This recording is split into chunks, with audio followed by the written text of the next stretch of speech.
Champions ট্রফির ফাইনালে মুখোমুখি দুই জায়ান্টস। ইন্ডিয়া আবারও টস হেরে বোলিংয়ে টানা 15 ম্যাচ টস হারল রোহিত শর্মা। তবে টস হেরেও বেশি একটা ক্ষতি হয়নি টিম ইন্ডিয়ার। 57 রানের মধ্যে প্রথম উইকেট হারায় নিউজিল্যান্ড। 15 রান করে ফিরে যান উইল ইয়াং। ভারুণ চক্রবর্তীর বলে এলবিডব্লিউ হন তিনি। 11 রান করে ফিরে যান কেন উইলিয়ামসন। দলের হার ধরেন রাচিন রবীন্দ্র, ড্যারিল মিচেল।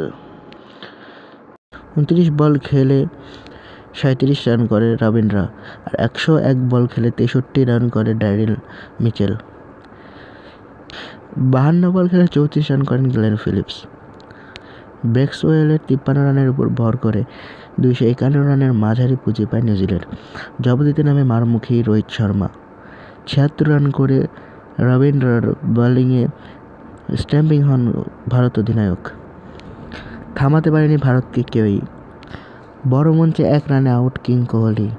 শ্রেয়াস আইয়ার, রাহুল, হার্দিক পান্ডিয়াদের ব্যাটে ঝড় তুলে চ্যাম্পিয়ন ইন্ডিয়া।